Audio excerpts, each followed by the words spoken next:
What's up, you guys? We're here today at Mixtape Talks, and we have David from Will Image. He owns a will manufacturing company, and he's one of my great friends.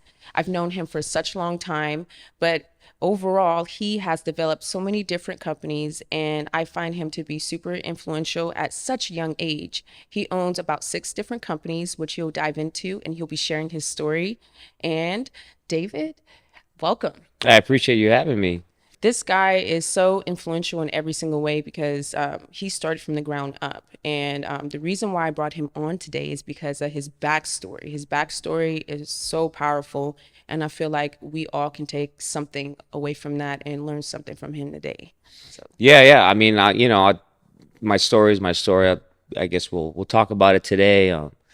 I try to influence people as much as possible. I've never really came out and had an interview and talking about like my story. I just kind of still lived in my story. I guess the story is still getting written. I'm not gonna say that I'm like, oh, I'm fucking Amazon right now or fucking Gary Vee right now talking about a $1 billion company that I started. But being 31 and starting at such a young age and going through the challenges that I went through and getting to the stage that I'm in, I think it'll help a lot of young generation entrepreneurs and people that don't know that they're an entrepreneur deep down inside. But I didn't even know either. I guess you just do what you love and see how far you can get.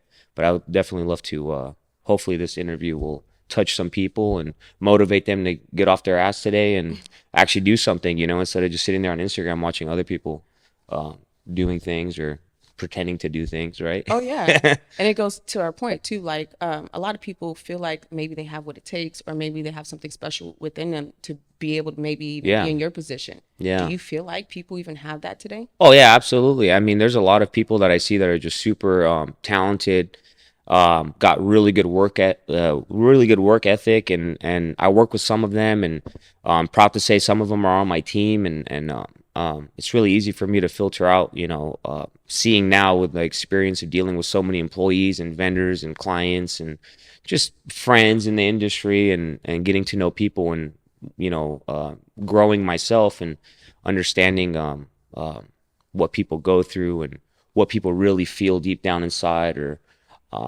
yeah, I think there's a lot of people that have a really good work ethic, but I will also say that with the way that I guess society is these days, I just grew up differently than most of the younger generation, and it's sad to say, but there's a lot of fucking soft people right now, especially guys. I mean, it's pretty ridiculous. They just everybody's too much in their feelings, and hopefully the people that do have that work ethic and do have that talent can take this and move on. But I think the point of this interview is to kind of go after the people um, that are, I guess, following too much of the social media hype and pretending to be someone they're not, and all this fake crap that's going on. I think that's what those people really need to wake up and change their life, because in the direction that people are headed, thinking that everything is easy and everything is now, they just I feel bad for them because it's not getting easier in life, it's getting harder. So I really hope that they can take a little bit of this and wake up a little bit. So I completely agree. And these times completely have changed these days with yeah. how people do things. So let's take it from the very beginning. Yeah. Let's start with your story. Okay. How did it all begin? Let's take it back all the way to young David. Well, young David, wow. So young David, a little bit about me, which is kind of rare because a lot of my friends growing up, they grew up with their moms and no dads. But for me, it was the opposite. So I grew up with my father and not my mother. My mother was never there for me. So as a father that's coming from, a third world country, foreign guy, came here when he And what was, country is that, if you he mind came asking? from Jordan. So Jordan's a little Middle Eastern country. Um, and we're like a minority there because we're Christian. So it's like 2% Right. Christianity over there. So he came here to have a better life. He came here with like $50 in his pocket. Went to Chicago, sweeping, floors for a living. And then one of his buddies said, "Hey, why don't we get in the car and just go to, let's just drive down to a place called California. The weather's better and there's probably more opportunity there." So he did that, and got involved in, gas stations, and then just worked his way up and ended up owning his own gas stations, mechanic shops, and he got really successful in the 80s, and he, married my mom, and he had the whole dream. Okay, I'm gonna, take care of my family, my brothers, because he's one out of 11. Oh, wow. So back in the day, they were, yeah, they were producing. They Shit, man, you got a big ass village. Yeah, well, that's where they lived, in the damn village. So like they had to have kids because Yeah. one person had to like go get water on the donkey, and the other person had to go fucking farm with their dad, and Yeah. and then the woman had to clean with the mom and cook, and it was just, I mean, that was, they ran it like a system. You have to have a lot of kids in order to survive. You can't just rely on one. And then also, when the parents get older, the kids take care of them. So, Yeah. um, but yeah, he came from, from that upbringing, and so he really values hard work, and values the value of money. Like, he really understands the value of money, and that's what made him very conservative with everything that he has. So, like I was getting back to, but he got very successful. He got gas stations and everything, married my mom, had the whole dream. I'm gonna have kids, she's gonna be my wife, I'm gonna love her, everything's great and dandy. But unfortunately, the age difference was a little bit, my mom was a little bit more immature at the time. So, there's some family drama that happened, and just my mom was never really there for me, and didn't really take care of me the way she should have. And my dad saw that, and they got divorced. She didn't want nothing to do with me, so he had to take care of me on his own. This was like in 92. I was born in 91. I'm 31 years old now. And pretty much, he had to kind of juggle being, there's a lot of pressure of being an older brother in our type of culture. So, like, he had to take care of his younger brothers, his Hmm. sisters, his mom, his dad. So, he was successful, and he was helping his brothers get their own businesses, and sent the youngest brother to school, paid for everything, and made sure that the brother got, a PhD degree. Now he's some big shot in Saudi Arabia doing. He's a doctor in laser drilling for oil, consultant, and all that. So, but my dad just, he wanted to share his success with his family. It's not really about showing off. It was more about, that's what that's what he felt was, what he, I guess what he loved, the outcome of his success was seeing his family prosper too. For sure. It's like Yeah, if he wins, everyone wins. exactly. Right. That's pretty awesome. Would you say So, he's your biggest mentor? 100%. Yeah. The Yeah. most important, right? He is. Yeah. Yeah. I mean, like I was, getting to, is that, as nice as everything sounded, in the 80s, he was successful, all that. I mean, all that took a turn. Mm. He got divorced. He had only a son. He didn't know what to do because he had, a business to run. Um, that's when, I guess, when his, his younger brothers had a lot of jealousy over him, because he was the one that everybody talked about in Jordan, and Mm. he had one of the biggest weddings there, one of the first that had a limo, back in the day, in the late 80s. So they never seen things like that. So his younger brothers were jealous, envy him. He helped them out. They took their sides. Families started getting split up, but they kind of screwed him over in a sense. They just, you know, um, pretended that they were going to help him in his worst times, and actually set him up for failure. And him putting all that trust made him super vulnerable, and saying, okay, I can trust you helping me, but they're actually not helping him. So Yeah. my dad, long story short, my dad lost everything in 96, went fully bankrupt.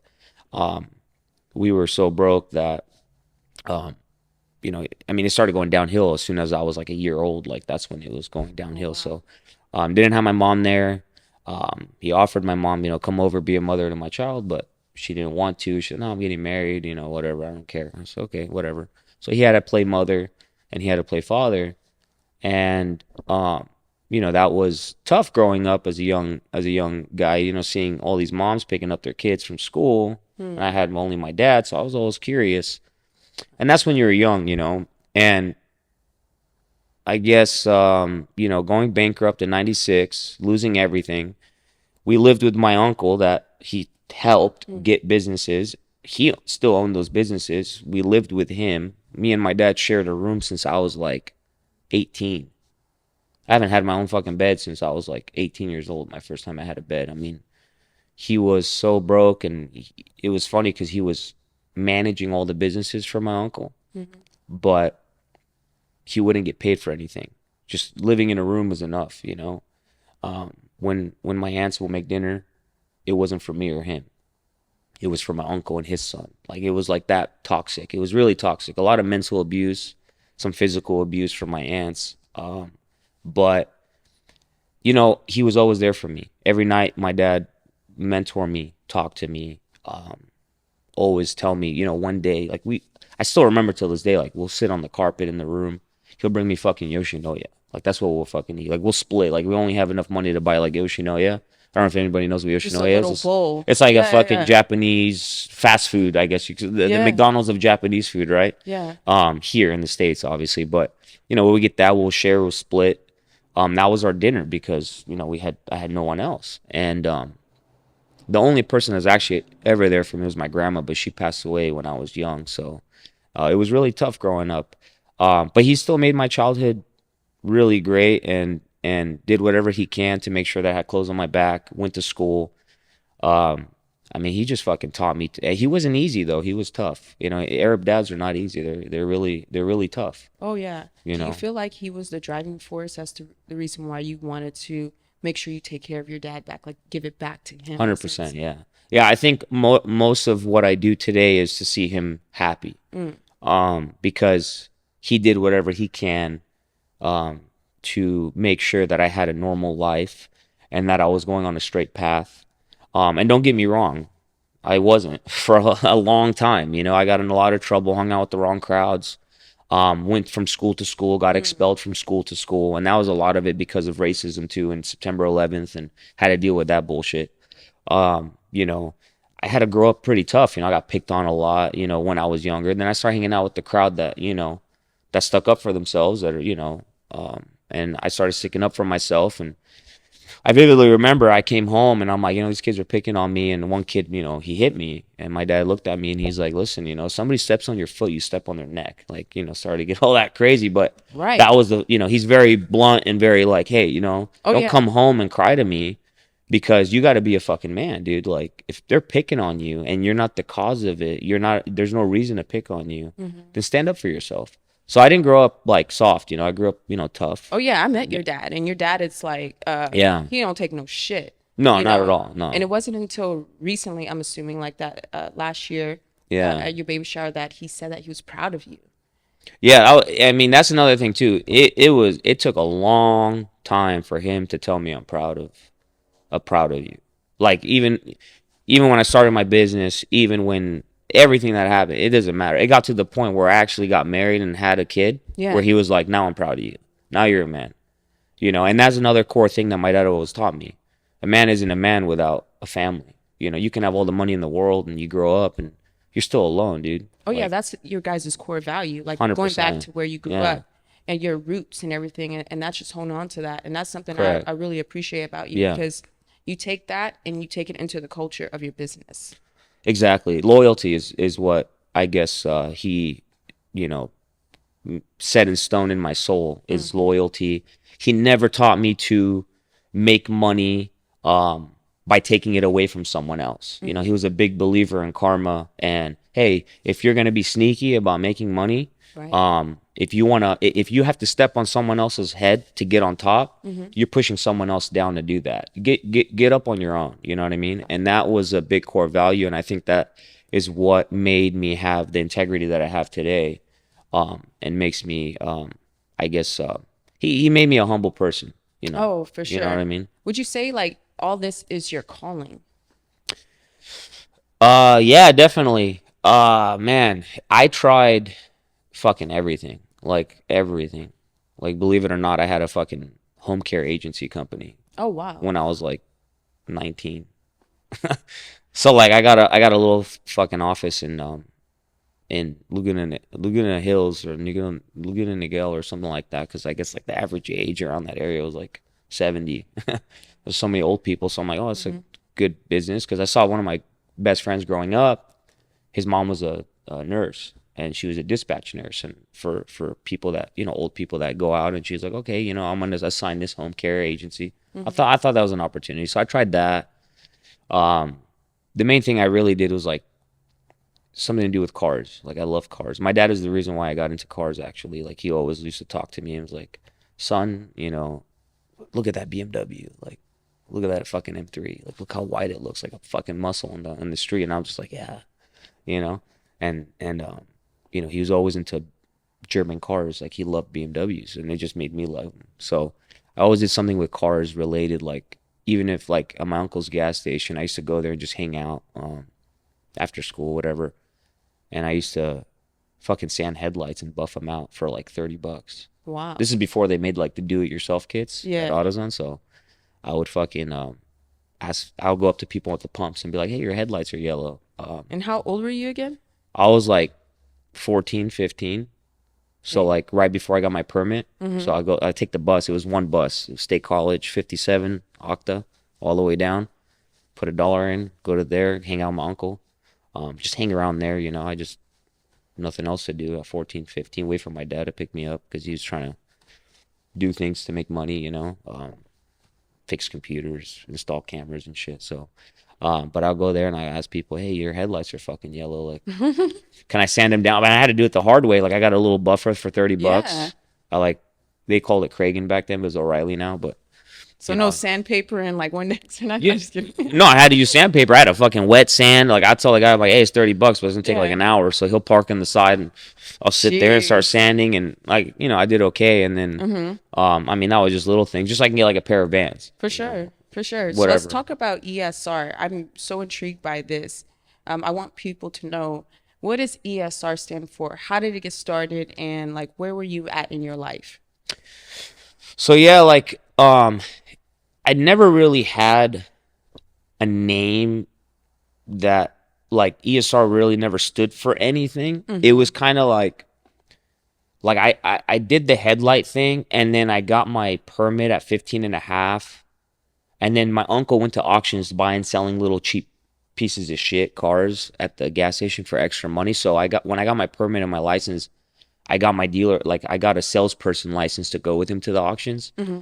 So he told me, "Listen, I buy the cars and you sell them on Craigslist." Well, back then it was before Craigslist. It was fucking Penny Saver. I had to go to a Penny Saver location, pay them money. Oh, They take damn. one photo. It goes in the paper, black and white This is photo. before Instagram and all this social Oh, media way, stuff. way before. Yeah, these kids are like, "What the fuck is Penny Saver?" Yeah, that's what I used to do. So I sold cars. I make like $100, $200 commission Mm-hmm. while I was in high school. So that was like the reason why I'll have like new Vans on, and I had money for lunch or whatever. Um, so then after that, fast forward after selling cars, I really got into selling cars. There was a point in our life where when my grandma passed away, I was a junior in high school, and me and my dad were really struggling. I pretty much skipped my junior year, um, and I just focused on selling cars with my dad. And I said, you know what? Maybe I could just go to a continuation school or something and catch up and get my high school diploma. I'll just have to work my ass off and get, uh, my junior year and my senior year so I can graduate at the same time. So I skipped my whole junior year just to kind of help my dad make money. So I would just, we would just buy cheap BMWs, like 4 or 5 thousand bucks, and sell them, buy them and sell them, buy them. And so I was doing that, and I think that's what really taught me my sales techniques and being a sales guy. Then after that, moved out on my own. Like I said, my dad was tough on me, so I didn't have the best relationship with him. I'm not gonna lie. And moved out on my own, got my own apartment. When I was like 19. Um, Actually, right out of high school, I thought, like, I was like, you know what? I'm gonna do something like for myself. I'm gonna go to school. So I said I want to be a dentist. And then I went to fucking UEI to do dental assisting Mm-hmm. to see if I actually liked the whole industry of dentistry, and I did really good at it. I got like straight A's. Um, I actually beat my teacher's time to mount like X-rays, so she Oh, didn't really wow. like that because she was like 20 years in the game. Yeah. But I understood it. But then I didn't. School wasn't for me because Like I go to my counselor, I want to be a dentist. All right, well you got to take fucking Spanish, you got to take French, you got to take fucking clay Nothing pots. that's going to be applicable to I real don't want society. to You make know what I fucking mean? clay pots. Like I just want to be a fucking dentist. Like can I get Yeah, straight to the point? Like you're wasting like 8 years of my life before I even exactly. get to the 4 years of dentistry. So I just and I get it, you have to, work your way up. But like there's certain things I'm just I don't have fucking time, and it was expensive too, and I didn't have the right home environment to study in that. And don't get me wrong, there's a lot of people that, especially one of my neighbors now, came from Compton. He's a black guy. Love that guy. His name is Jeremy. He's a doctor. That guy is a hustler, man. He's a book hustler. He went from Compton gang neighborhood straight to working his way up, eating fucking top of ramen dry, and then went there. So don't get me wrong, there are some hustlers doing that. School wasn't for me. I didn't like it. I didn't have time. I needed money now. I needed to pay bills, help my dad now, buy the things that I like now.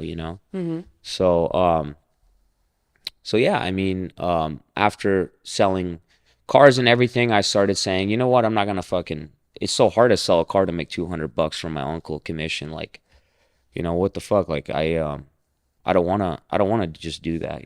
Right.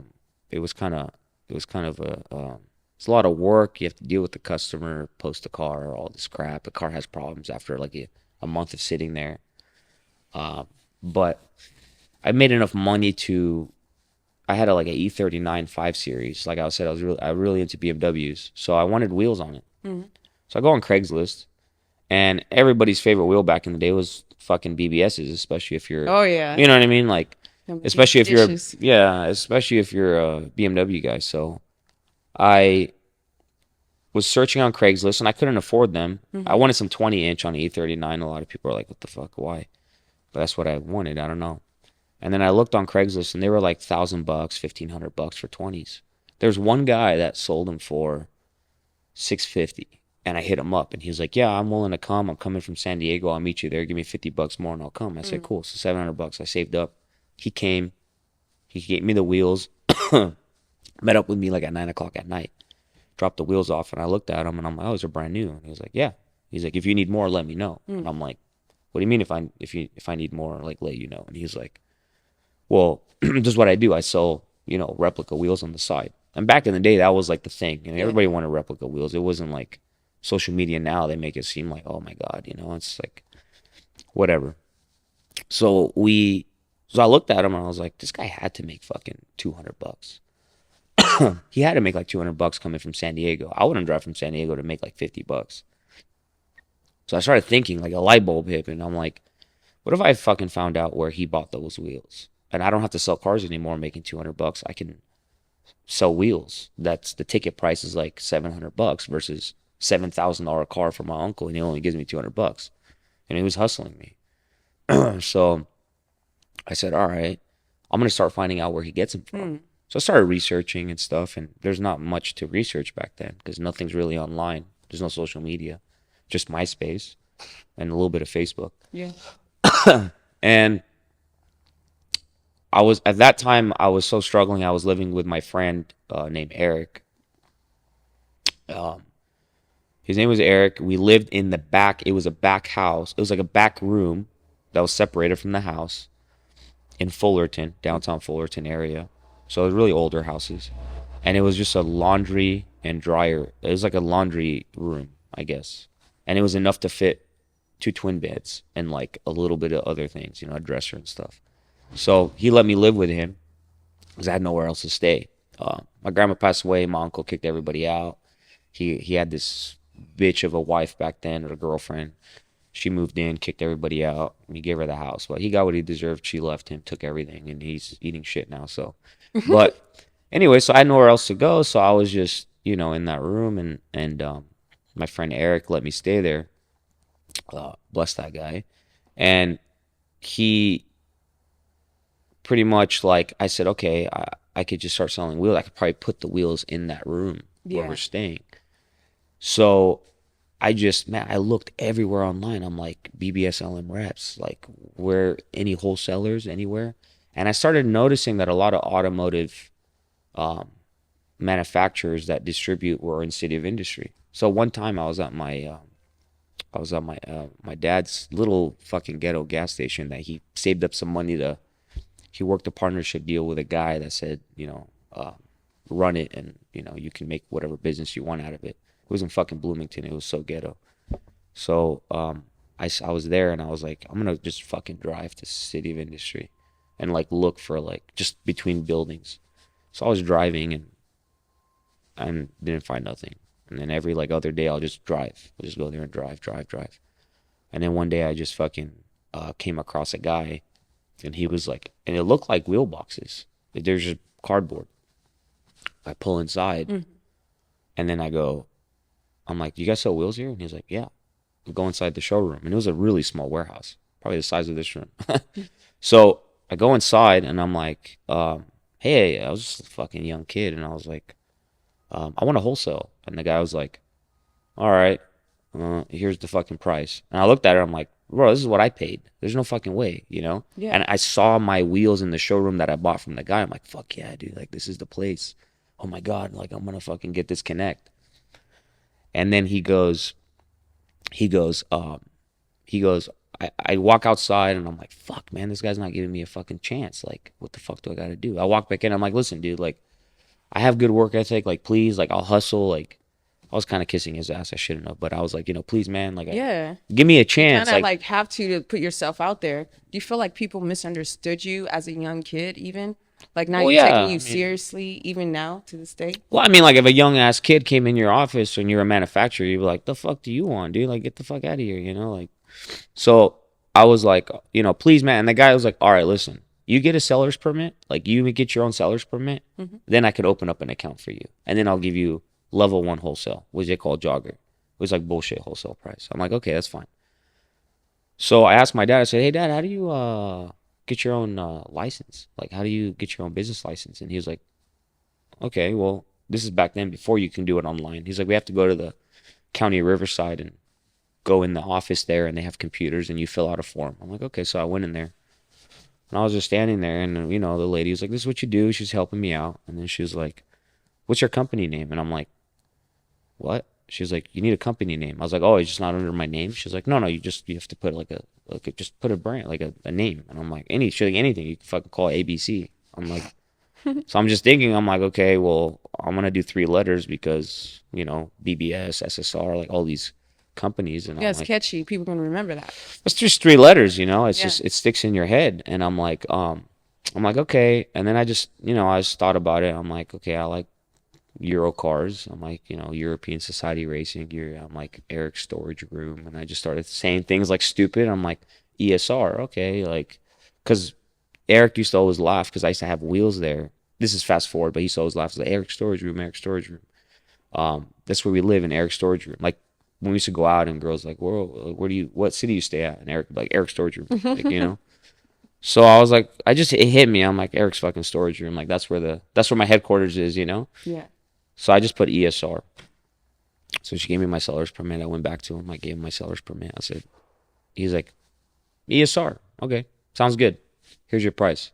So I finally get my seller's permit from the lady, and I go back to the guy and I give him the seller's permit. He's like, all right, cool. Here's your pricing. He gave me, level one pricing, whatever. Just give me a start. I said, cool. I never put the wheels that I bought from the guy on Craigslist on my car. I was just too focused on finding out where those wheels came from, and then from there, I bought the same set, exact same setup, wholesale cost, and I was right. It was like $200 off a set. So I was super excited. So I go inside Eric's storage room where I lived, and I had my set of wheels for my car, and I had the same set of wheels that I actually bought wholesale. So I'm like, okay. So I posted them up. I didn't even know what the fuck like the verbiage or language of wheels were. Like someone asked me, what offset are they? I'm like, what the fuck is offset? Like, what bolt pattern? I'm like, what do you mean? Like, I had no idea. Like, I'll call the guy. I'm like, hey, I don't know. I forgot his name by now, but like, Joe, what the fuck does offset mean? He's like, dude, like, figure it out. I was like, fuck, man. Yeah. So I had no idea what I was kind of doing, but I just kind of went, I'm like, fuck, I gotta learn. And I started making like little ugly ass flyers on paint, like on the computer. Like I just used paint. Hmm. I start all these bright colors and stuff. And I think I still have a photo of it till this day. And then I'm like, BBS LM reps for sale, blah blah blah, and then post them for sale. And then I finally got my first guy. He was like, yeah, I'll take those. I just listed whatever the label said, and the guy's like, I'll take them. I'm like, cool. So I met up with him at my uncle's gas station in Anaheim, and he drops them off. I drop him off, and he's like, all right, here, dude. That day, I felt like I hit the fucking lottery. I'm like, no fucking way. Like, I actually figured out where this guy buys it from. I don't need that guy anymore. And which I kissed his ass and try to get a better price so I can like start selling through him. That's why I ended up finding out where he gets it from. So that was like the first accomplishment. Like, oh hell yeah! Like I got the connect. Like I felt like fucking Denzel from American Gangster, dude. I'm like, I went all the way and got my own fucking product now I'm gonna sell. So um that's how I felt. I'm like, hell yeah. So um I started advertising more, and then the guy that I bought from didn't really have much styles and inventory, so he couldn't really help. So I'm like, fuck man, I gotta find someone um that could get me some inventory, or someone else, another vendor. So I found a company. um I was getting like some tires changed, used tires, and I see some ugly fucking wheels. I just ask all the time, and I asked the guy there, little little hole in the wall tire shop. I couldn't afford anything, so I bought used tires. I'm like, hey, I see some ugly wheels on your shelf. Like, what are these? And he was like, oh, the company's right here in Santa Fe Springs. I said, okay. And I was like, Santa Fe Springs? Yeah. And I just typed in the name of the company, and I found it, and I went there. So when I got there, it was a Chinese guy that owns the place, and he had like a little warehouse. And he goes, I walk in there, and he had like a bunch of big wheels. I don't want to say names just because, they might No, for sue sure, me or for some sure. shit. But he goes, he only had big wheels. And I'm like, do you have any small wheels? And he's like, no, I don't like small wheels. And I'm like, why? Like everything you have is like donk shit. Like, this is SoCal, dude. Like nobody has donk shit here. And he's like, well, that's what pays more money. Like I make more profit margin on bigger wheels because a bigger ticket item. I said, yeah, but I could probably sell like three sets until by the time you sell one, of small wheels. He's like, I'll tell you what. He goes, here's an Excel sheet of stuff that I can bring. And he was just showing me shit that he could probably bring from the factory that was like um, extra stuff that they had on the Hmm. side that other people didn't take or something. I found some LM reps. I'm like, these are cool. And he was like, okay, I'm gonna need how much do you want? I'm like, I mean, how much do you need me to buy? He's like, at least 10 sets to start. And I'm like, I don't have money for 10 fucking sets, dude. And he was like, well, if you buy 10 sets, I'll tell you what, I'll store them for you and they'll be yours. You sell them, but you got to pay for them up front, but you can use my warehouse. Oh I said, wow. sure. So I sold a bunch of stuff, whatever I can to make some money. Went back, gave him some money. I said, here you go. Here's my down payment. He's like, all right, 2 months he'll be here because, they need to ship and stuff. Hmm. I said, cool. 2 months, gave him the money.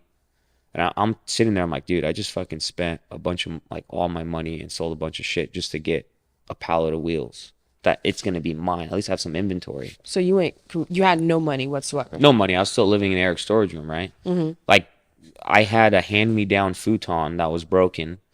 Um, the fucking cushion was like this thin now from my buddy. They were gonna throw it away. I got it, and I used the cardboard box inside the wheels Hmm. boxes, and I put that underneath just to give me some cushion and support.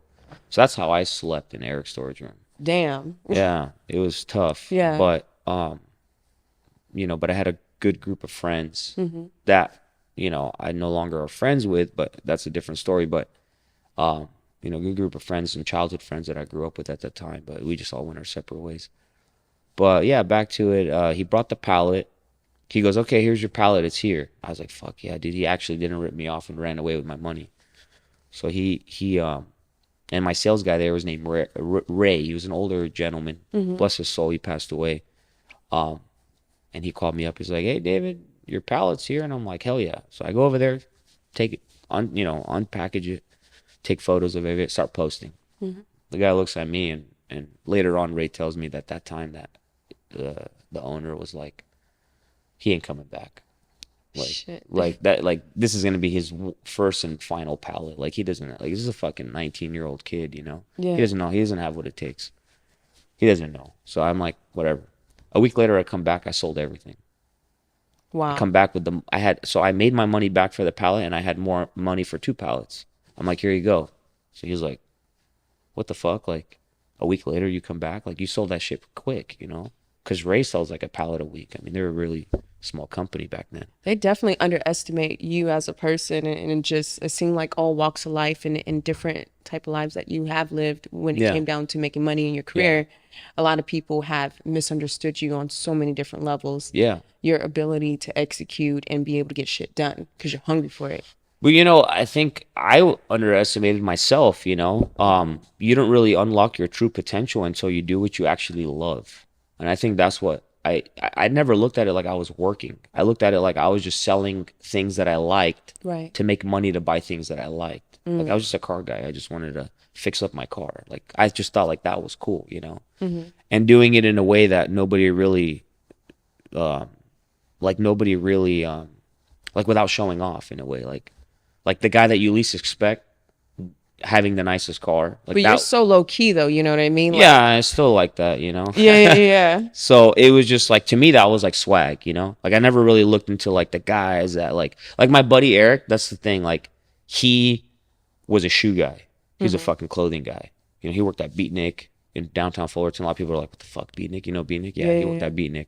It was a little boutique, shoe boutique. So he was that guy. Like he was all about I gotta dress nice. And I was like that in high school. I was loving like the Bape game and SBs, but I probably had some Nike BSs. They're a bunch of bullshit. They really are though. Yeah, like that's what I had. I couldn't afford, the De La Souls and all that stuff. So, but yeah, he was that. But he drove a fucking piece of shit Malibu, and I'm just like, bro, that's not swag, dude. Like yeah, like I always thought like if a girl looked at you and you're like looking all fly, and then you walk to your car and your car looks like shit. I mean, at the end of the day, like it's just It's kind of true though. Like when you go on social media, don't you see all them like gold digger girls or whatever? Like, yeah, yeah. and the guy pulls up in a nice car and stuff like that. Then they start running up to him and everything. Yeah, so like for me, like a lot of people say, like, oh, like what was your like what got you into cars? Like everybody, like, oh yeah, I watched Fast and the Furious, and obviously it was my dad. But when I did watch Fast and the Furious, I really liked Paul Walker, and it sounds cheesy, but I liked him, and the reason why I liked him so much as a character was because it was the white boy that you least expected that was the best. Like the underdog almost. He was the underdog, and I Yeah. loved the underdog mentality. Like I And you love were that shit. already the underdog. I'm still am an underdog. Yeah. You know what I mean? I still feel that way. Um, and it's the truth. A lot of people don't know like what we're doing right now. But the whole point was is like, that to me was swag. So I'm just like, I started focusing more on, okay, how am I gonna have that nice car and that nice, like because I was really passionate about it. I was like, how can I have that nice car and still look cool, right? Yeah. I didn't want to have the nice shoes. Like Eric will spend all his fucking check on like a pair of Nikes, and then he drove a piece of shit and didn't have money to eat. I was like, no, I want to have a nice car and have money to eat, and I could just settle for Vans. Like I'm cool with Vans or Chuck Taylors or something. So, but yeah, so I got my second pallet from him, and then the guy kind of got a light bulb in his head, and then he was like, "Hey, listen, I tell you what." He comes up to me, he gives me a proposal. He goes, "I tell you what. How about now? You tell me. I'm gonna show you a more designs that I can bring. You tell me what you like, and you don't even have to pay me anymore. Just tell me what to bring, Wow. and I'll save you half of it. Like I'll bring some for my inventory, and I'll bring some for you, and you don't have to." I'm like, fuck yeah! Now I'm getting like net turns. Like, Is this the time where like things start to change for the wheel game? Like you start really showing up and people are like, who's this guy?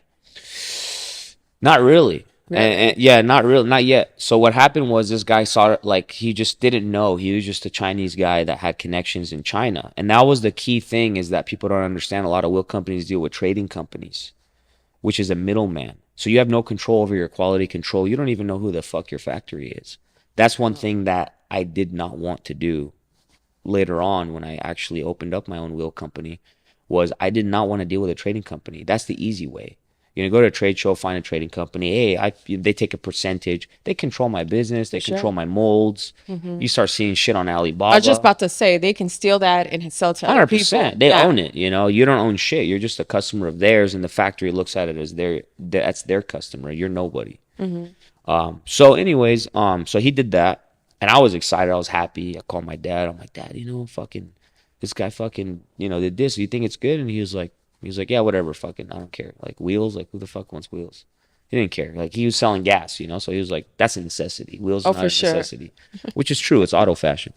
So, um, so anyways, he started doing that, and then all of a sudden, like in the cheap aftermarket wheel game, like there was only like one brand that was like really in the cheap world, and there was another brand that did replicas, but they marketed like really well, and they were really expensive, which I thought was like BS. I tried opening up an account with them, but they won't. And until today, the two sales guys that helped me out when I walked in are still my friends till this day, and one of them is actually one of my clients right now. Wow. It's pretty funny how things work, but Everything comes full circle, don't you yeah, agree? oh yeah, yeah. He's one of my, he's a good client of mine still, but the other one is a good friend of mine too. So, I didn't never open up an account with them, but so he started. I started telling him, oh, this design, like this is popular, this is what people want, this is what's trending, this is the sizes. Like I started learning, and I started telling him. So he started using my, I guess, my expertise as a young guy in the industry, going to car shows and going to fucking races at 2 a.m. or whatever, seeing what's trendy. And he goes, okay, do this, do this, do this. And I come up to him and I'm like, hey, can you stop naming your wheels like a luxury brand? Because this is very sporty wheels. Like, just come up with 3 letters. And he goes, okay, what do you think? I'm like, I don't fucking care, dude. It's just when I open the box, the guy just wants to see 3 letters. Like, he doesn't want to see fucking, they don't want to see another fucking Asante wheels like that back in the day. Yeah. They don't want to like a Asante, Lexani, Bassani, like all these fucking Anis. They don't want to see that on a BMW or like a Civic. So I just said, just come up with 3 letters. So he did. And then, little by little, I started seeing um, his warehouse get more packed. More customers are coming to pick up, and they're picking up the wheels that I'm telling him to bring in. So he just kept doing, like he started scaling. I mean, to the point where there were just pallets going Dude, out he's and making money pallets. off you. He was making bank, dude, like Yeah. fucking bank. I got to the point I'm like, my dad was with me one day. I was like, oh, I gotta go pick up these wheels real quick. So he came with me and he was like, he started like, that's the light bulb that when it hit my dad, he's like, oh wow, this is distribution business, like export import. Wow, not bad. Anyways, we just let it go. Hmm. So he started getting big, and then I started scaling myself. So I ended up saving enough money. I bought myself a 2004 Toyota Sienna, fucking soccer van, salvage title.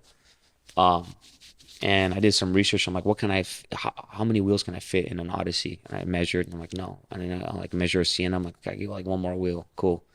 So I bought a Sienna, and I took the seats out in the back, and I started filling that fucker up like every day. Like I would just post. Like I was the Craigslist guy. I was the Facebook wheel guy. I was the plug. Till this day, people still message me, hey, you still sell MySpace wheels? and everything. Yeah. Oh, well, this is after MySpace, but Oh, yeah, like wow, the okay. Facebook groups, Hmm. like those groups, the selling groups and stuff. Yeah, So yeah. started doing that, and I was just, selling, selling, selling, every day. Like I'll have like it was like clockwork. So, I'll have my list of people. I'll be up till 3 a.m. texting people back. Yeah, yeah, Hmm. I got these wheels. Sending him photos, whatever. And Ray was still my rep. And I got to the point where I actually sold a container a month. That's 250 sets I sold in one month at 20 years old, by myself. And Ray was like, dude, you're one of the fucking top customers we have. And Wow. it's surprisingly because you're the only one that doesn't have a tire shop, a storefront, or anything. No online business, nothing. It's strictly just from your phone on Facebook and Craigslist.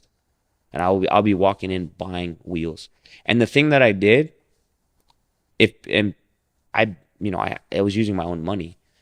The thing that I did was when someone didn't come and pick up the wheels, I didn't fucking cry. And when things got hard, or like when people bail out, because Mhm.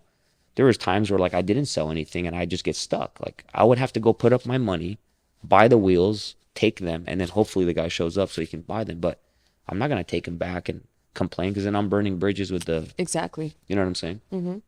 So I'll just put them in fucking Eric's storage room. So there just be wheels there that I couldn't sell because people bailed out. I'll have my notepad and I just write, okay, this number is coming at this time, and then I just dealt with it. I just hustled. Like if I got stuck with inventory, I did what I had to do to make sure that I get rid of it. and which now a lot of dealers they just cry. Like so many dealers Do you just feel cry. like that's the problem today, where people is just too much emotion instead of being able to execute things? They're too Being like, rely. They rely too much. They're too yeah. dependent, not independent. They just kind of like it's a different ball game now. It's different. Like there's no such thing as like a like I don't know. There's some clients that just oh I didn't sell this. Can I bring it back? Don't charge me a restocking fee. I'm like the fuck dude. Like I could fucking sell that today. Like what the hell's your problem? Like hustle dude. Like what the hell? And you've been in the game since I was in high school. Like Do you feel like people just don't have that drive anymore, as far as wanting to get out there and hustle and do their thing the way you've done it? there are some people, but the problem is that with social media, everybody like I what I'm noticing because I hire young people and I'm a big believer on hiring people that giving people a shot and grooming them to who they are today. And I one of them is my engineer named Ian. Oh Love that man, guy. You know Ian. yeah, Ian's so That's my dope, fucking boy. Like but he's he like my knows how to brother. work hard though. He works hard. I mean, we in the manufacturing side. I mean, I met him as a fucking kid with a gap tooth on his gap tooth, his dog on fucking Yeah. Instagram, and he was just doodling around with SolidWorks and Inventor and just messing with little wheel designs that are probably the ugliest fucking wheels on this planet. And I just like, well, fuck, I just need someone to bring my ideas to paper or like to like you know uh, something I can see like from my head, and I tell him, and he does it. So that's how I met Ian. But, I groomed him and we groomed each other and grew together. And that's what matters because the loyalty. And he's one of the top engineers in the industry, hands down. He's been offered sign on bonuses. He's been offered way, like, people have offered him more money than what I paid him at the time when I moved him down. And he's like, fuck no, dude, this is my ride or die right here. So, um, and I'm a big believer in that because loyalty is big, to me. Oh, that's a massive core value. You Yeah. have to be that and Yeah. be able to build good relationships, long lasting ones, Yeah. and then always be learning. So like I love the fact that you have that Yeah. incorporated into who you are. You've always had that, Yeah. Yeah. you know? Yeah, even like my media guys, like they're all young. Mm-hmm.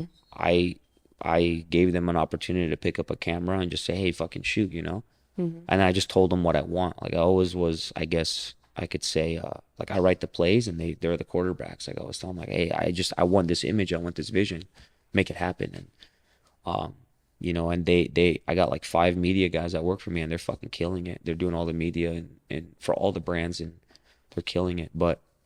Um, but yeah, I mean, I like dealing with people like that, that I start from the ground up with. I And love that. What yeah, are the biggest challenges you're facing today, and how are you offsetting those type of challenges? biggest challenges. I mean, I'm probably facing the same challenges like every business owner is facing, inflation, lack of materials, shipping, Mm-hmm. all that crap that's going on. Don't like to get into it politically, but I mean, it's just, it's everybody's struggling right now. And I think a lot of it has to do with they're training people to feel it's okay not to work. And that's what I was trying to get at is that the younger generation I'm noticing, and I'm dealing with a lot of young people, is I'm noticing that they just want it now. Oh, the instant gratification. Yeah. Instant. Like they want it now. And they're like, well, why can't I have it? He has it. I'm like, does he really have it? Yeah. You know what I'm saying? Like, don't be fooled by a watch. Like I know people right now, I'm not gonna call them out. I know them. They're the biggest fucking fake ass people I've ever met in my life. Like on Instagram, dude, they look like they're richer than me. I've been in clubs with them where they got Louis Vuitton or whatever, fucking red bottoms, and Rolexes and cubic chains and all this shit. And I'm like, bro, you make like 10 grand a month. Damn. You know what I'm saying? Mm-hmm. One of my I'm not to be conceited, but I just look at it that way and I'm not a show off. I'm like, well, I pay one of my guys 10 grand a month. You make 10 grand a month maximum. And you probably don't even pay your taxes. You know what I'm saying? That to me was like, how can they lie to themselves? Like, that's one thing that my dad always told me. He's like, at the end of the day, it doesn't matter what type of image you portray yourself online or you show Have off. some integrity for sure. When you wake up in the morning and Mm-hmm. you look at yourself in the mirror, everybody, when you're alone in the mornings, you reflect on your problems and Mm-hmm. your successes, right? So every day I look at myself in the mirror, I know as an individual the truth Right. of what I'm really doing in my life and really what I'm like. These guys that fake it, they really look in the mirror and say, well, fuck, man, I got money problems. Well, you're not. telling people that. You're portraying that you have no money problems by throwing money at the club that you don't have. You know what I mean? Yeah. You're not really building a foundation and a future for yourself. And that's what I'm still trying to do till this day. I still don't feel stable. I just never get comfortable. I just always feel like I got to do more. I got to do something else. I got to keep going.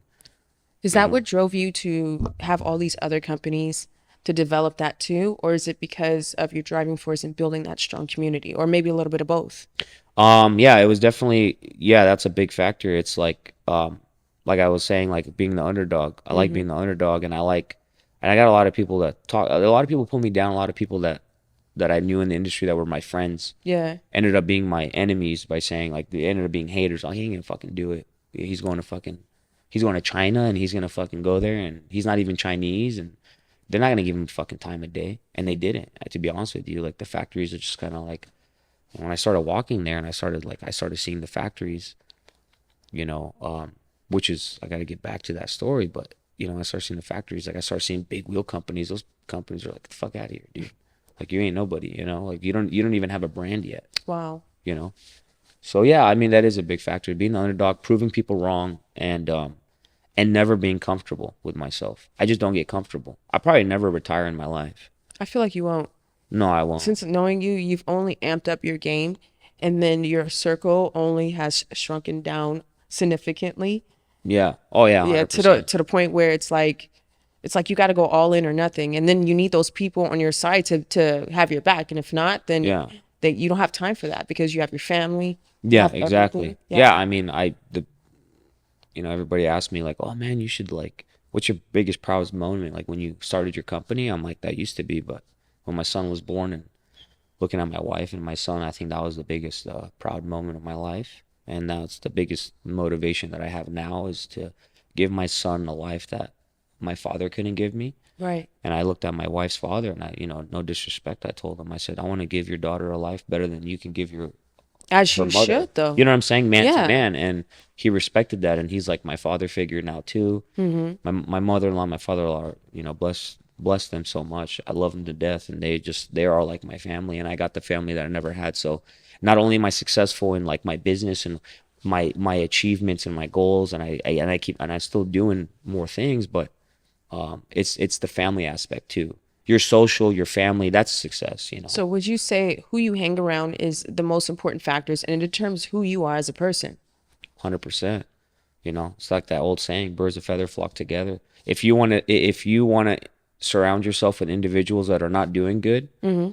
they just want to party, they just want to go out. I don't fuck, dude. We'll do it tomorrow. Like, no, there's no fucking tomorrow. There's no tomorrow. You got to No. go all in or nothing. You got Yeah. to do whatever it takes. And so that leads me to my next point. Doing whatever it takes.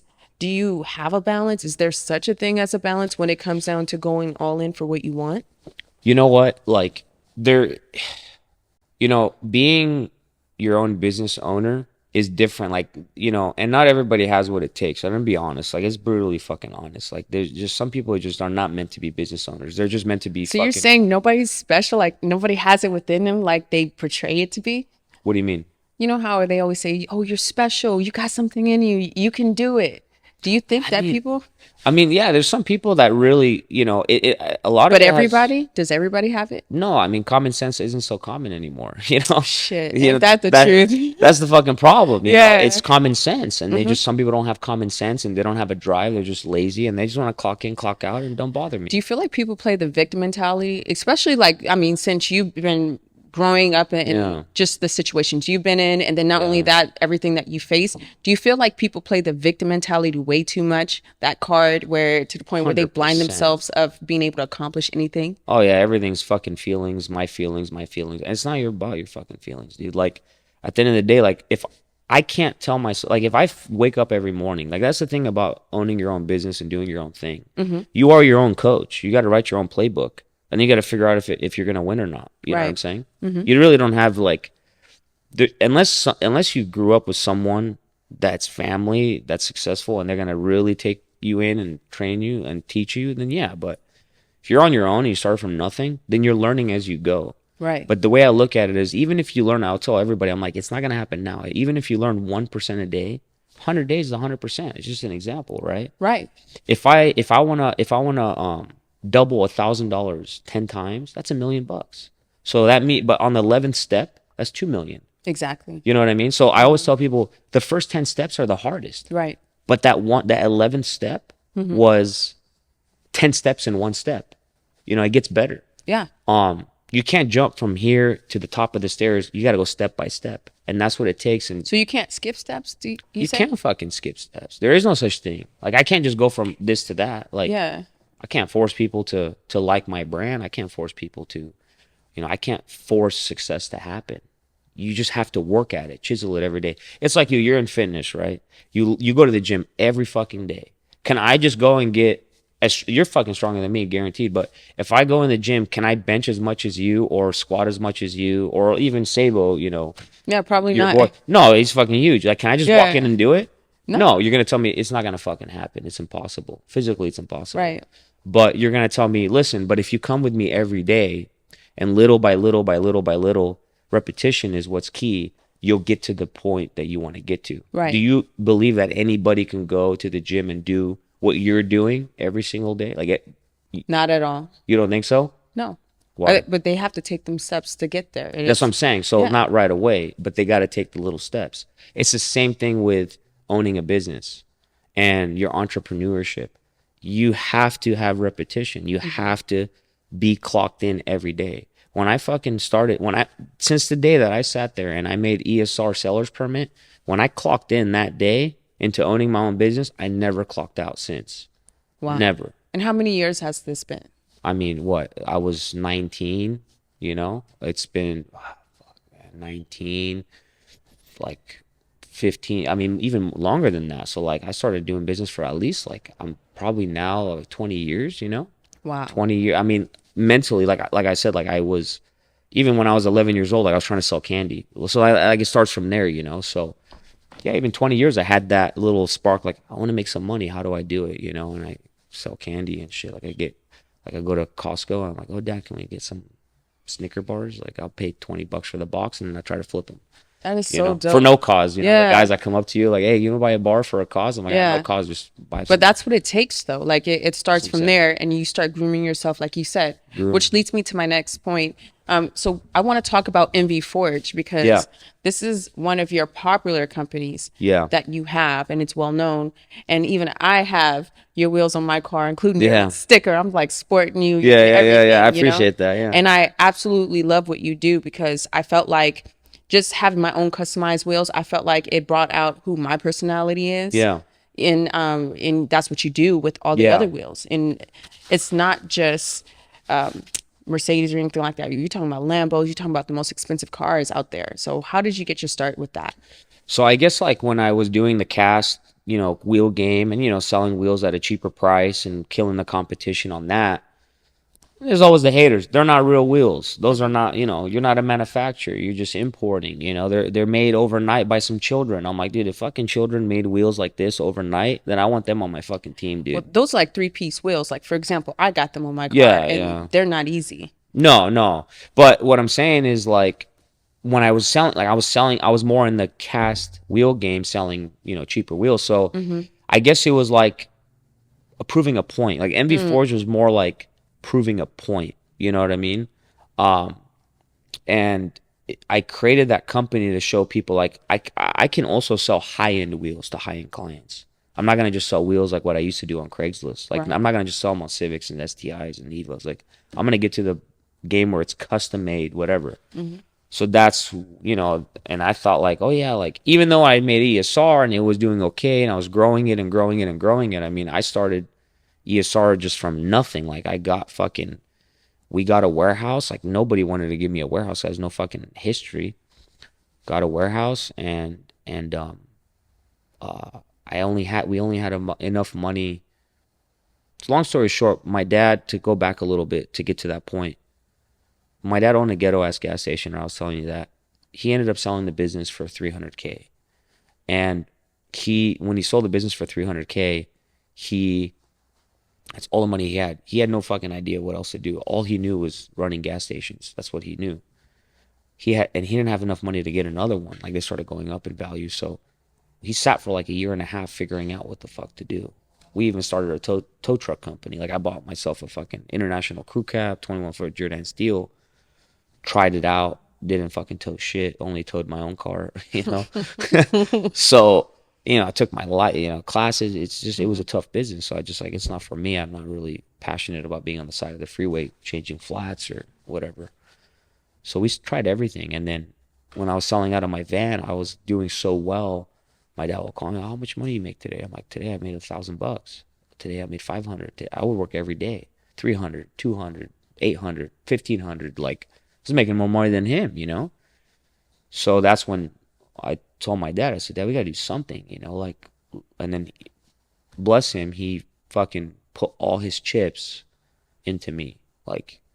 And a lot of people say like, "Oh, his fucking dad gave him the start." Bro, $300,000 is fucking nothing. I was just about to say, it's really not. And It's then you fucking got to think nothing. about all the overhead and all kind of stuff that goes into things. It's not even about like, yeah, it's all that and I mean, everything that we went through, all the struggles, eating, looking for change out of the car to eat, sleeping in the car most of the time. Like I said, I had a toxic family. We get kicked out all the time, and me and him had to sleep in the car. All those struggles, all he made all his life, his whole life, was $300,000. That's nothing. We couldn't even buy a fucking house. Um, and he pretty much said, "We're gonna take this trip. We got a connection in China, so we're gonna take this trip. We're gonna go to the factories. I'm gonna dump all the money." We thought it was gonna be a lot cheaper than it was. It wasn't.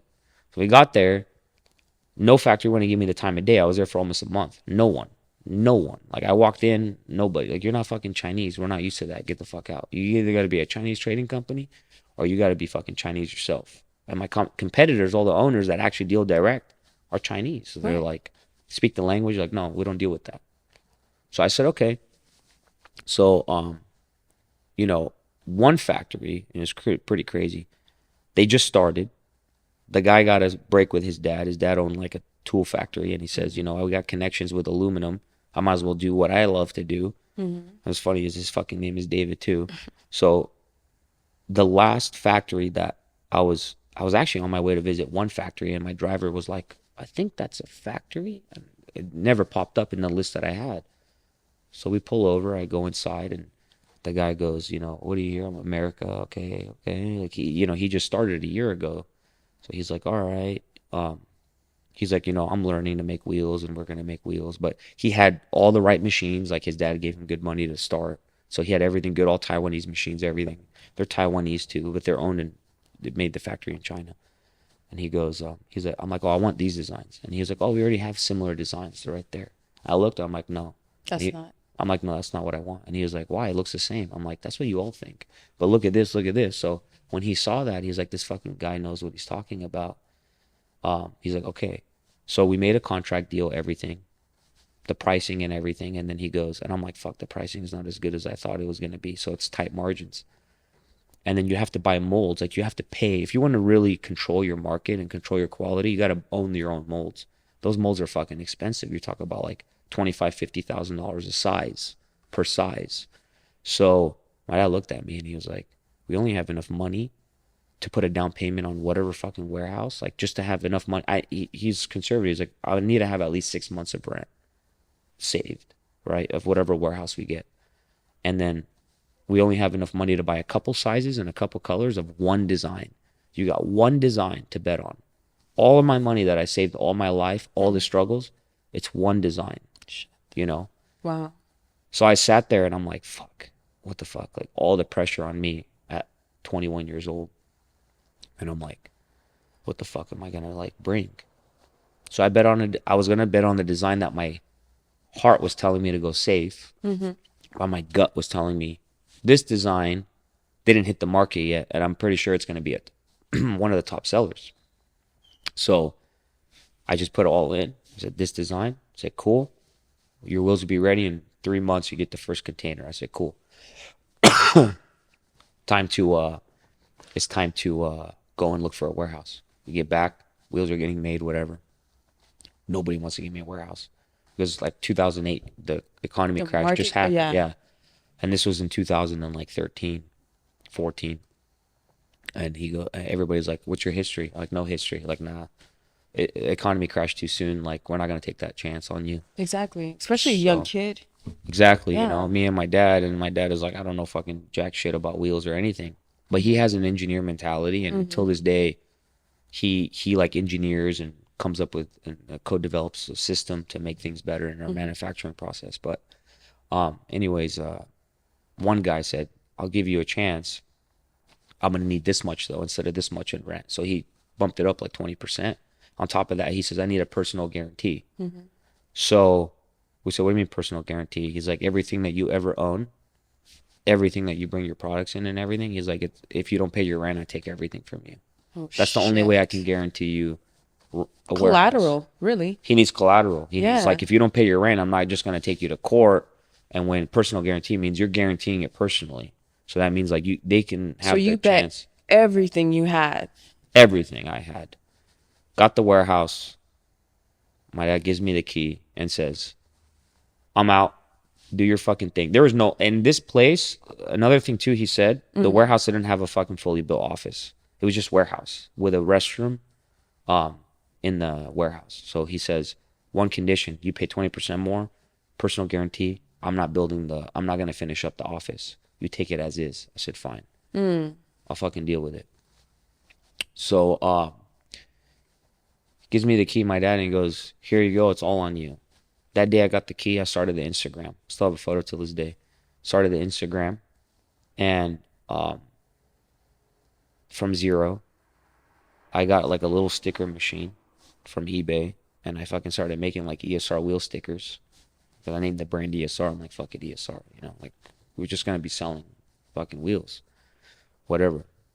So I never thought of it as like being like a household name and like a brand that everybody talks to. Love it or hate it, you still talk about it. Everybody knows it. Yeah. So that's what that I started like that. I started Instagram with zero fucking followers, Storm. So a lot of pressure on me, right? The rent was $7,000 a month. That was a lot of fucking money. $7,000 a month. 21 years of age.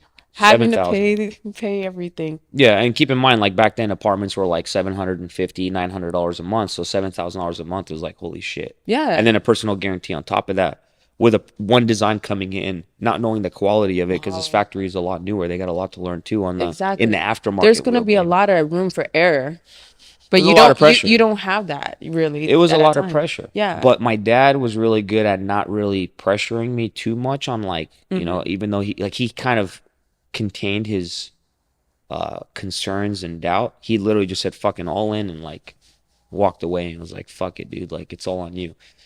I could have got a fucking loan from a bank and done the same thing, but I grew up with my dad. My dad's like my best friend, so and my mentor. So why the fuck wouldn't I work with my dad? You know what I mean? That is so dope that you guys never took a loan and you just did this on your own. I mean, it's probably worse than the loan because we took all our money and then signed a personal It definitely guarantee. A is. loan, you go bankrupt it. Yeah, it was tough. And then, so I remember posting the first teaser shot that the factory sent me when the first wheel got made, the sample. I Hmm. posted it. I was driving with Eric one day. And I was still living with Eric, by the way. So driving with Eric, and he goes, and my phone just goes off. And I'm like, oh, fuck, dude, 50 comments? Holy sh, what the fuck? People are Hmm. excited. I look, fucking haters. Haters commenting, fuck you, your fucking wheel company, and fuck this and fuck that, and I hope you fucking go down. Like you're just another bullshit company bringing in China wheels. I'm like, do you fucking guys know that 99% of fucking wheels on the road are made in China? Like it doesn't matter where they're made. That's when Taiwanese people owners. lack the common sense. I'm telling you. It's so stupid. It's like fucking when I went to the factories and I started seeing big name brands that people are like, yeah, I got these and they're flossing. I'm like, they're made here, man. Like, like I know where they're made. So that's why like now I don't believe in any type of marketing or hype because where things are made, it's a very small circle when it gets into the manufacturing side. But yeah, I mean, got some pallets. I opened up the garage when I got the key. There was Sam's Club across the street, so they had a Sam's Club cart, the blue one. They had a beat up office chair in there and some pallets. And I'm Hmm. like, okay, I put the pallets up. My dad built me like a used old computer. Got my sticker machine, got a printer, sat there, started Instagram, started calling dealers. Calling. Well, they're like, we never heard of you. I'm like, yeah, I'm new. They're like, well, bring me some samples. Let me see if I can if I like your designs, right? The first container came. I brought some samples. I bought like an F-250 old truck, and I just drove. Like, I just drove to San Diego, drove to El Monte. I drove everywhere, all the local dealers, just dealing with local people. I said, here you go, here you go, here you go. Dealers took advantage. Like, young guys started a wheel company. I'm going to do consignment. Mm-hmm. Consignment means you drop off your product. Mm-hmm. I'm not going to pay you until I sell it. Mm-hmm. So you got to trust your product there, and it has to sit in their shop. And then you pay them, they pay you once they sell. Were you ever screwed over in this type of situation? Many times, many times. I've been screwed over many times in every step of whatever To journey this that I day, took. huh? Yeah, I mean, people Yeah. still try to screw me, and that's just the type of business, It's very grimy, isn't it? it's a jungle, being an entrepreneur is not easy. You're on your own. Like I said, you are your own coach. You are your own D line. You have You to are your create own your own work and everything. quarterback. You got to Yeah. defend yourself, play your cards right. And that's the learning process. But, yeah, I just, we started the warehouse. I started, I said, you know what? Fuck the haters, dude. Like, they don't know what the fuck they're talking about. Like, I'm just going to do what I love to do. I'm going to bring in a great quality product and market it the best I fucking can. I did all the photography myself in the beginning. I mean, now it's jack shit. I learned how to make my own website because I couldn't afford a website developer, so I had to learn how to do my own fucking bullshit website at the time. Um, You taught me how to build a website too. yeah, Give until me this a day, I'm still building all my WordPress websites and Shopify websites. So yeah, I learned how to do my own websites, web development, but I had to, I had no money. excuse me. Um, so yeah, I mean, the rest is history there on the ESR side. I mean, it just started growing, growing, growing. And then, I got out of the whole replica thing and discontinued a bunch of them. Until this day, we're discontinuing, liquidizing whatever that, was replica in the past. And just when we started doing our own 3-piece stuff, we just, did our own designs. I wanted a brand now. I didn't want to just sell wheels anymore. I wanted to actually make a brand, a people's brand. And I drove a lot of my competitors that did replica out of business till they're all out of business. So I kind of like, I don't know, people say like, oh, fuck you guys for making refs. I'm like, well, kind of like heroes. Like, we came in, Yeah. ran them out of business, and then stopped doing it. I mean, So what made you want to be for the people? I mean, did you want to build a community ultimately, or were you just trying to be a wide range of a multifaceted type wheel company?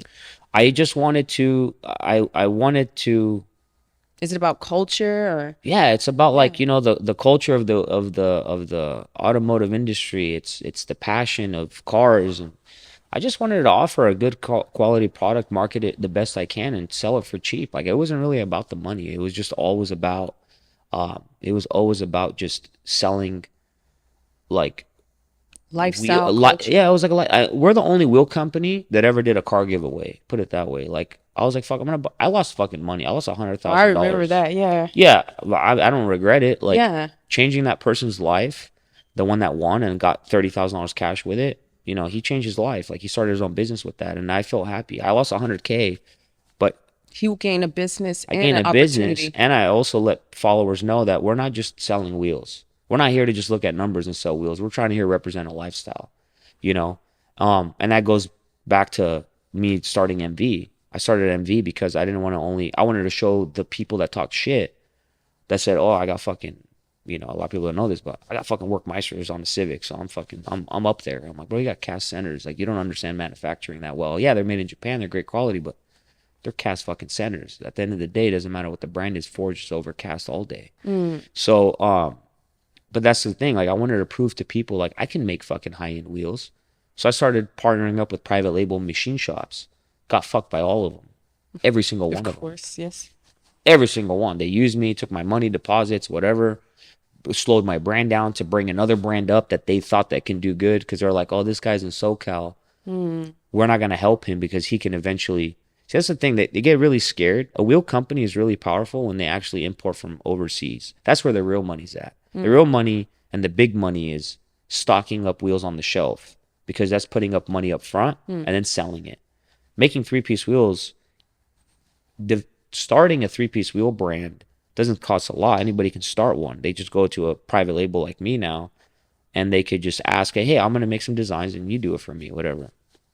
And that's all they have to do is sit behind a desk and market. That's it. Start a website, and then there you go. Instagram, you got a wheel company. And people go, oh, it's 3-piece high end. Yeah, bro, but it's ran by some young guy. And out of his garage, and is really, he doesn't know how to manufacture. So there's a difference. But um, I started MV for that purpose, just to kind of show like what I can do. And Right. then I got fucked, and that was a different ball game. Like dealing with people that have Lambos and stuff, and dealing with dealers that sell that till Right. this day is a challenge, because they're like, well, who are you? You're not HRE. You're not fucking it. Well, this is what we do. We're doing. And then the industry took a turn where dealers stopped buying, big dealers stopped buying from companies that private label. They needed to buy direct from manufacturers, because all the manufacturers own their own wheel brands. So I had an opportunity to bring this young guy in. He says, listen, I'm learning how to program. I never programmed in my life. I'm learning how to do it, but I'm an operator. I worked at this big wheel company, one of the biggest. They're bought out now or whatever. But he says, I'm worked there as an operator all my life, so I know how to operate the machine. I said, look, I'll pay you what you want. I gave him the opportunity. I said, you practice. You fuck up. I'll buy a machine. You fuck up the machine. And this is still my growth years, right? So I'm like, I buy the machine. I'll take a chance. You fuck it up, whatever, you crash it. Like, just learn, please. Like, I want to learn how to do it myself. Treated this guy like family, pretty much. My dad did too. Ended up stealing from me, taking our designs, going to another wheel company. Whatever. I got screwed by him. But he gave me a shot. He put my foot in the door to get better. I mean, I got to the point where like my private label company was like, get the fuck out, like get the fuck out of here. Like, we're not gonna cut your wheels no more. Like, it got bad. My wife was there through it all, so there was times where I just felt like, fuck, man, I'm just gonna give up. But then like I'm like, I can't. I never get comfortable, right? Even when Right. giving up, I don't get comfortable. I'm like, I'm not gonna give up. Like, so I just kept nipping away at it, learning, and then, not to go so much in depth with stuff, but the guy that screwed me over favored another brand that is really big right now, really big, probably like So it's like your competitor. at that time was like my idol, and then he favored them over me, used my deposits to grow his company, to grow them. Excuse me. You get what I'm saying? So Yeah. he took my money from my orders, all my hard work to get orders, which is really hard to convince people to spend 4, 5, 6, That's real seven fucked thousand. up, man. Yeah, Yeah. he was a snake, so he used my money to grow himself, to really grow this brand, Yeah. because he saw, oh well, if I grow this brand, then eventually I can, and I knew that, I saw this coming. Eventually, I can fuck them over and start my own brand. I'm just gonna use them to piggyback off them. I'm not gonna piggyback off David. People like that never succeed. They never prevail in the end. They know they don't. You know what I'm saying? So, Yeah. um, so anyways, long story short, while they're growing together, I had to fucking learn, like years and years of just making, and then brought Ian down here because he was from Indiana, so came down here and just working really hard, me, my dad, and Ian, and finding people that can just like freelance programming and stuff like that, just to get by, to start. And then we just started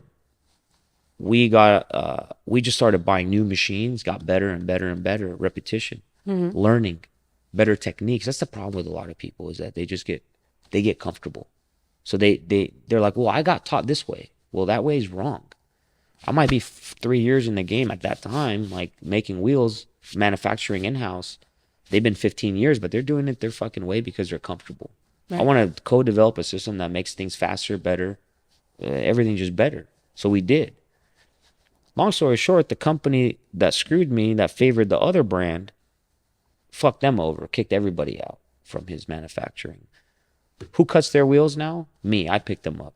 Oh shit. Yeah. So now we're partnered up to fuck that guy over, and we hated each other. This guy was really good at making shit up, like, oh yeah, this guy said this about you, but I'm your boy, and then vice versa. So That's crazy how things come full circle. You know what I mean? Like it literally man, does. we And hated each other. Yeah. karma always comes back to like just in any type Exactly. of situation. Exactly. I feel like all those people that had did you wrong, they've been that pillar and that stepping stone for you to just even climb higher.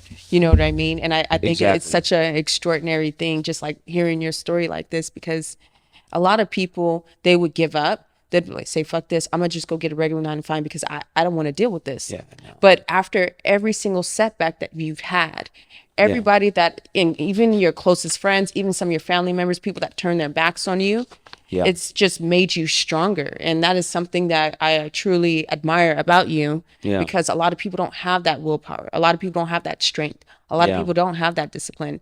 And it's something that you've cultivated over time and you've gotten better and better. But the coolest thing for me is that you haven't let off the gas at all. And you No. continue to keep going. And Yeah. then now that you have your family, it's like a massive driving force. Even more now. Yeah. It's even like Yeah. more like, fuck, I'm gonna scale it even bigger and bigger. But it's definitely You've still lived many lives. You know what I mean? yeah, yeah, it's crazy. I mean, what doesn't kill you only makes you stronger, right? That's the motto. So Yeah. people need to understand that, man. Like, don't give up. Like, don't give up at all. Do what you love, and that's gonna like transition to other things that you love, because you still adapt as a person. You grow and you start liking different things. So, like for me, like I love the automotive industry. I love what I do, and now I start, putting my toes in the water when it comes to real estate, because I'm like, okay, that's something that I see that's big. It takes big money to do that, commercial real estate. So that's where I'm at right now. Is I'm doing that's my new projects. I'm working on that. But you're still keeping all the other companies and you're Oh, still going. absolutely, yeah, yeah. No, I just started another two companies. One of them is called Label Group. It's like and that's something that really reflects like what my passion is as far as cars. It's like a heritage motorsport style brand. So we make it like heritage style, like German heritage style wheels and stuff, and steering wheels for like Porsches and BMW and all Oh, that. wow. So that's one brand. It's a branch off of MV, and then we have MVX Off Road now. Getting into the off road game. I'm getting older. I'm a dad now, so I'm thinking like, okay, well, the wide body M6, all the, the regular cars that we modify, or I can't, I'm gonna get my son involved in that, but it's nice to have a truck, go out overland, camp, have fun with the kids, take the Razors, Can-Ams. So that's when I got it into. I'm like, well, let me do like a brand with that. So I always transition like what I want to do in my life, and I said, well, let me make that work now. Yeah. My wife thinks I'm crazy, but she's like, what the fuck? Like, you're starting another fucking brand? I'm like, yeah. I You got, have to. This is your legacy. This is for your kids. yeah, This is for exactly. your family. This is not, this goes beyond just you. This goes for your father. This goes for Yeah, everybody. It kind of comes full circle, like how your dad had all his successes in life. yeah, If he wins, everybody wins. And it's like for you, if you win, everybody wins. That is most important to you. Like your father, absolutely. your wife, Nina, was Yeah, yeah, amazing. So I want to talk about that. yeah, Having a solid relationship and running all these things, don't you think that that is extremely important? Like your significant other has to have your yes, back. And if 100%, if she didn't, this probably wouldn't work out the way you needed 100%. it to, right? It's funny because, like, that's another thing that I always tell people. Like, I've been in a lot of relationships and long-term relationships, like, Hmm. throughout the years, and I did my fair game of, having fun too with my boys. But, um, I always wanted, like, I was never the type. I said, okay, like, I always valued. The thing about me is, like, I always loved myself, and that's very important to love yourself. You have to love yourself. You I have to be think a lot of people confident. don't do that these They days. don't. They That's don't the know how problem. to, and they don't know their self-worth. But you did. I always like felt like what it was not only the financial aspect. Like even when I met my wife, I fuck, dude. I only had one brand. I only had like four designs out. Like, you know what I mean? Hmm. So I was still beginning stages, but I started making a little bit of money where like I bought myself a nice car. Excuse me. I bought myself a nice car. Hmm. So, um, I met my wife at a car show. So she's into the same thing I'm into. She's into the same car I'm into. Yeah. Her dream car was my dream car. So like that's how I met her. But when I met her, I never flaunted. I never Hmm. told everybody at the car show because it was a caravan and we're going to Vegas, whatever. It's something called M Fest. A lot of people know what that is. Some people don't. But it's like a group of cars get together. They go to Vegas. They have fun over there, do car things, and come back. So that's where I met her. And she was like, the only girl there. She's running it with my friends. So we had mutual friends, but I never met her. But that's the thing. Like we had the same passion, and at the same time, we come from the same culture too. She's half Greek, half Jordanian, so that was really cool. But my most important thing with her was how's her family. That's important. A lot of people need to understand that it's not just about your relationship with that person. It's also the family that you can create together. And that's what I was missing. So that was to me a big factor in like, well, I don't want to deal with drama with moms and dads and brothers because I deal with that already in other relationships.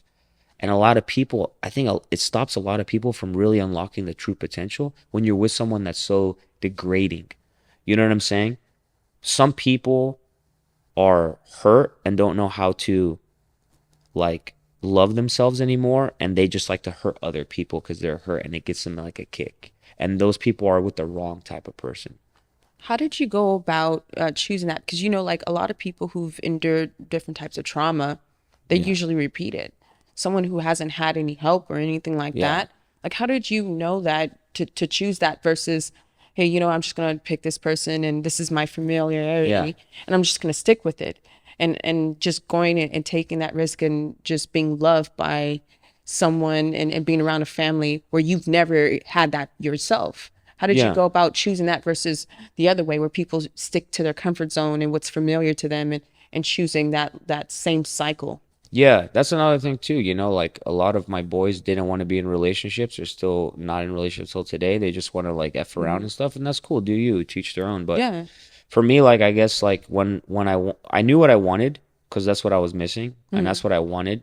That's what my dad always implemented in me. It was, hey, this is like you got to be a man because you only have me and you. But the thing that he was so brutal with, not brutal, he was brutally honest with me. That's the right way to say it. He says, "What are you gonna do if I die tomorrow? Who are you gonna be with?"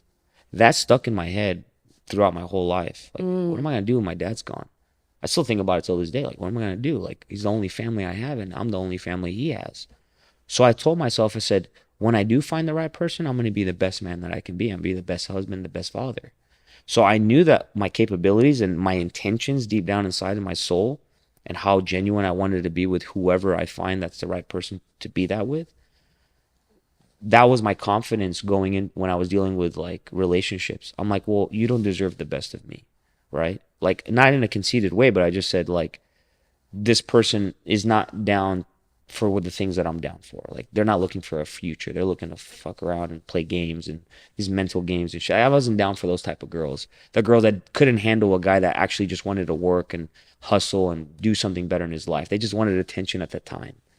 So that was, I guess, um, my confidence inside when I do find the right person, that I wanted to be the best I can. And I think that's what my wife was. That's what I fell in love with you for. Because when I met her, I didn't tell everybody that was my car. I kind of, they asked, and oh, David, what the fuck? I didn't like showing off my success. So I And just said, still to this day, you don't. I Yeah. really don't. And and then uh, I told, like, they asked me like, hey, is that your car? And I'm just like, no, that's my boy's car because my boy's with me. I kind of, so she never really actually knew. Like, I never said, yeah, it's my fucking car, dude. Like, so but yeah, one thing after led to another, and we started talking, and visited her family, fell in love with her mom, fell in love with her dad, her brother, her sister, everybody, and then um I did it the old fashioned way. When we went on our first date, I brought like, dessert, like Arabic desserts and stuff for the mom. And she got in the car and I'm like, what are you doing? She's like, we're going to go on our date. And I'm like, I got to go inside and ask your fucking dad for permission and fucking talk to your mom. She's like, Wow. no, they're going to sleep. I'm like, okay. And then her mom fell in love with me for that because when she came back home, she brought the desserts and her mom was like, wow. Like, that's like, okay. Like, okay, he got some values. Yeah, that is so important too, Yeah. especially having that foundation for your future family, but most importantly, the culture of the community you're building. You know. Yeah, yeah, yeah. I mean, it was that was, I guess, the whole, I guess, the story behind me and my wife and finding the right person. But back to your question was, I know we kept going on, but um, yeah, it is important to find Excuse someone me. that supports you. It's Hmm. very important, and I think a lot of people need to get out of their toxic relationships. You're better off on your own. You know Oh what I'm yeah. saying? You're gonna learn from it. You're gonna heal. It's not the end of the world. That's my advice to those people that are in that. It's really important because just as much as I said, birds of feather flock together. Your friends make you who you are. The person that you're gonna be with for the rest of your life or want to be with is really effing important. Because friends come and go, Oh, when they're just 100%. there or they start their own lives. So you need to figure that out because that's really important. God bless, I found someone that I see that I'm going to spend the rest of my life with. So I'm really I happy love on that. that. Yeah. So my question to you with all this is, how do you have that balance? Is there such a thing now that you have your family and then all these companies? Because people say that there's such a thing, or there's not, and you have to go all in, you have to do Yeah. whatever it takes. How do you deal with all this? Bef Pre being a dad, um, I feel bad for my wife a little bit because I was like, she had to deal with me. Like, I'm not the guy that's just like, yeah, let's just go on vacation. Like, I never took vacations in my life. Oh, let's go to this concert. I'm not going to fucking concert. I'd rather be in my office working. Like, I had to do what I had to do. Like, I Hmm. have to. I want to do it now when I'm young and I could do it and have the energy to do it than later. Like, Right. I'm so hungry to get to my goal.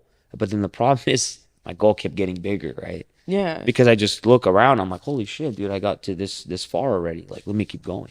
Yeah. And I just got like proud of myself. I'm like, okay, I'm gonna keep going. There's really no end goal.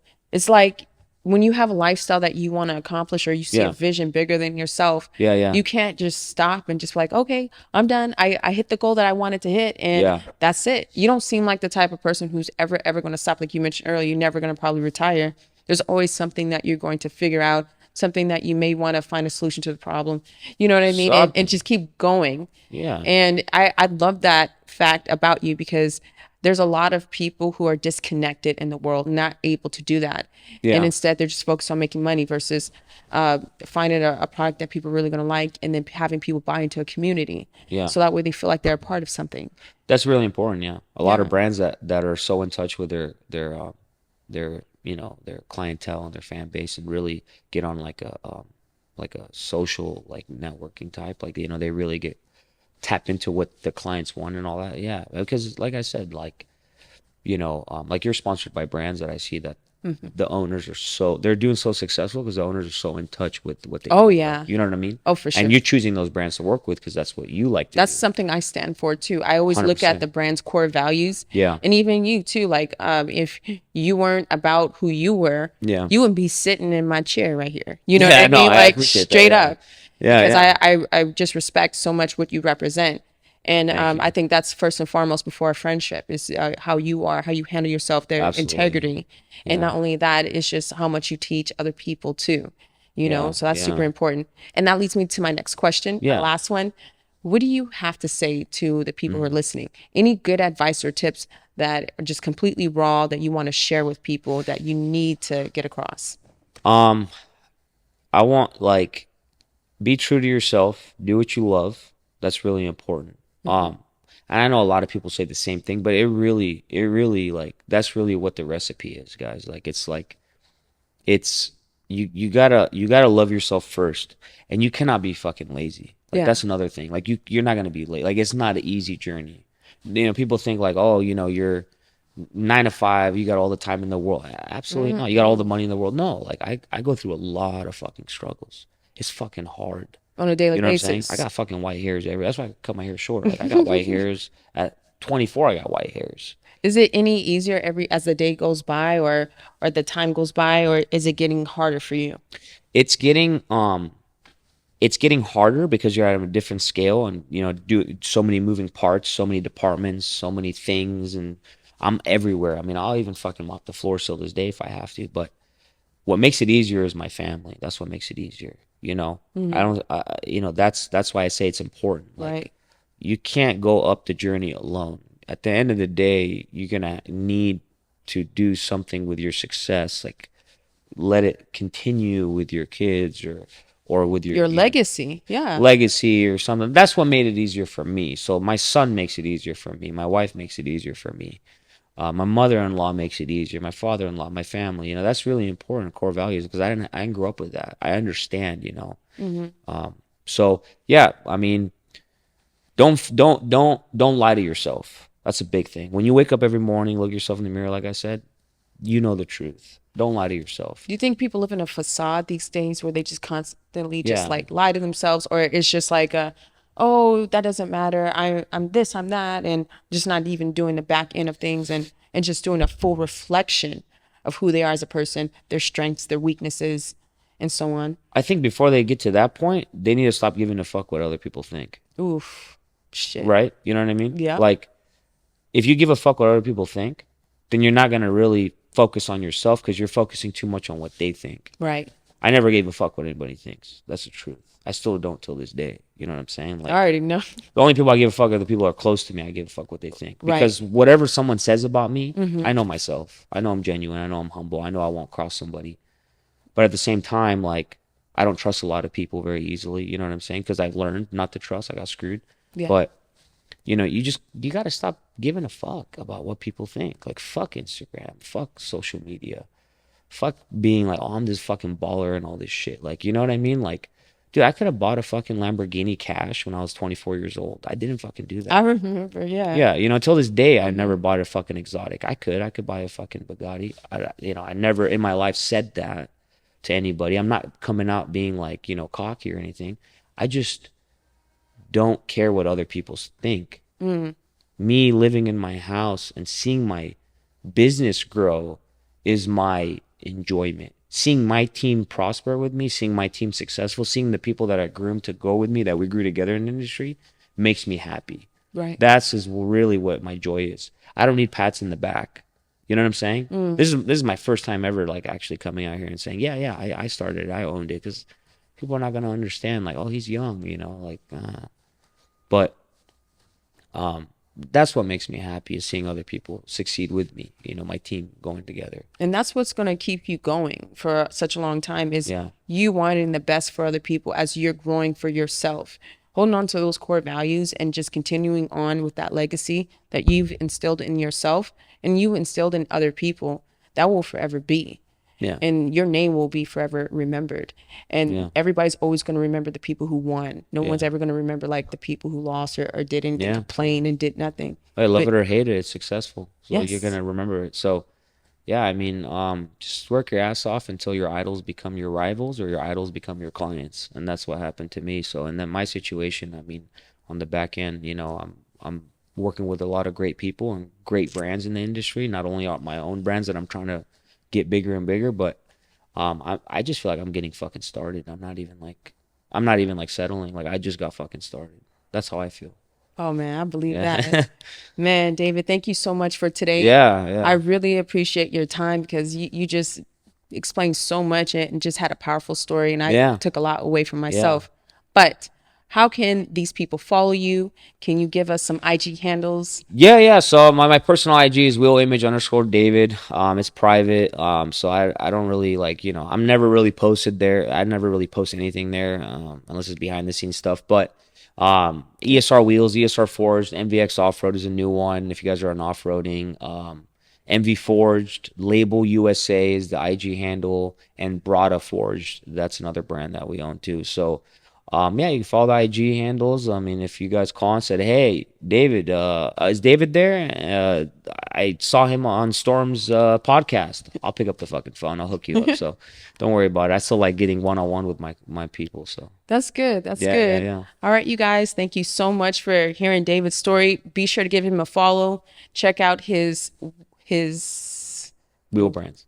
check out his will brands, Yeah, MV Forge, ESR, Label. Oh, no, just kidding. yeah, Label. yeah. And don't forget to follow him on Instagram. Thanks, guys. Appreciate it. Thank you. Thank you.